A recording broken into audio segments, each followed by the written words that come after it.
দুপুরবেলায় বসে বসে কুলের আচার খাচ্ছিলাম। আর এই কুলের সিজনে কুলের আচার খাবো না সেটা কি করে হয়? জানো তো এই কুলের আচার কিন্তু আমার খুব প্রিয় একটা জিনিস। শুধু কুলের আচার নয়, সমস্ত কিছুই আচার আমি একটু বেশিই ভালোবাসি।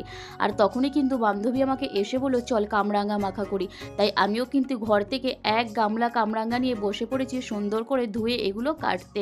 আর এই কামরাঙাগুলো কিন্তু আগের দিন সকালে হাঁটতে গিয়ে একটা কাকিমাদের গাছ থেকে পেড়ে এনেছি। জানো তো ওদের বাড়িতে অনেক কামরাঙ্গা, কিন্তু কেউ সেরকম একটা ভালোবাসে না। আর এদিকে দেখো আমরা তো কামরাঙ্গা খেতে খুব ভালোবাসি, তাই ভাবলাম যে তাড়াতাড়ি করে নিয়ে গিয়ে বাড়িতে গিয়ে মাখিয়ে খাবো। আর এদিকে দেখো কামরাঙ্গার মধ্যে কিন্তু দিয়েছিলাম ধনেপাতা বাটা, সর্ষে বাটা আর কাঁচা লঙ্কা বাটা। আর নুন তো থাকবেই। এর আগে একটা কুল মাখার ভিডিওতে কিন্তু তোমরা আমাকে অনেক ভালোবাসা দিয়েছো। আর এরপর দেখি এই কামরাঙ্গা মাখার ভিডিওতে তোমরা কে কে আমাকে ভালোবাসা দাও। চলো এদিকে কামরাঙ্গা মাখা তো হয়ে গেছে, এরপর সবাইকে একটু টেস্ট করিয়ে নিই। সবার প্রথমেই দিদিকে দিলাম, তারপরে দিলাম পূজা দিদিকে। এরপর পূজা দিদি খেয়ে বলবে যে কামরাঙা মাখাটা কেমন হয়েছে। দেখো এদিকে ওর কাছ থেকে তো কোনো কিছু রেসপন্স পেলাম না, এরপর গেলাম বান্ধবীর কাছে।